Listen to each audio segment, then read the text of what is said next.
battle between David, the shepherd boy who dared to fight Goliath, the fearsome 10-foot-tall warrior of the Philistines, is one of the most famous stories in the entire Bible. Guided by God, the prophet Samuel goes to the house of Jesse, leader of a prominent family in Judah. There, the unlikely teenage David is selected by the prophet over his other more physically imposing brothers to be anointed.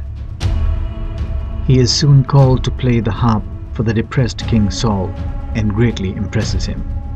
At that time, the Israelites, led by King Saul, were engaged in a war with the Philistines, their bitter enemies. Goliath, the champion of the Philistines, was massive and struck instant terror into every Israelite soldier. Every day this behemoth would stride in front of the Philistine army and challenge the Israelites assembled opposite to send someone to fight him. For 40 days this taunting goes on, but none of the Israelites, including King Saul, who is a battle-hardened fighter himself, dares to answer Goliath's challenge.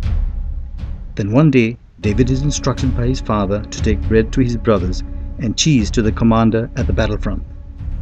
There he hears the challenge hurled by Goliath firsthand.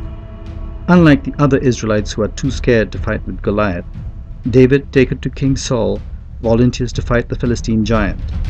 Saul, moved by David's courage and great faith in God, does the unthinkable. He allows this teenager, untrained and untested in combat, to decide the course of this war.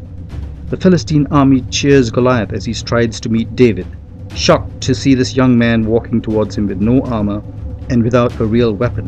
Goliath yells abuses at him. But David, with supreme faith in God, remains unmoved by Goliath's towering size and his boastful threats. In fact, David not only proclaims victory, he also tells Goliath that he'll cut his head off. A furious Goliath with heavy armor moves in to fight. As the Israelites watch this unfair match, or so it seems, David loads his slingshot with a stone. Taking quick aim while twirling the slingshot, he hurls the stone at Goliath. It is a fatal strike, as the stone sinks deep into Goliath's forehead. The Philistine champion sinks to his knees and then topples to the ground, dead. The Philistines are stunned, and there is silence in the air as David walks up to the body, picks up Goliath's own sword, lifts it into the air and brings it down, severing Goliath's head, just as he said he would. As the Philistines start running off, the Israelite army breaks out into wild cheering and pursues them. For David, this is the start of a turbulent journey that will see him established as the greatest Israelite king, for he was anointed and always destined for glory by God himself. These and other dynamic stories of the Bible come vividly alive at chalicewaite.com. Read all about Moses and Pharaoh, Samson and Delilah, John the Baptist and Herod, and much more.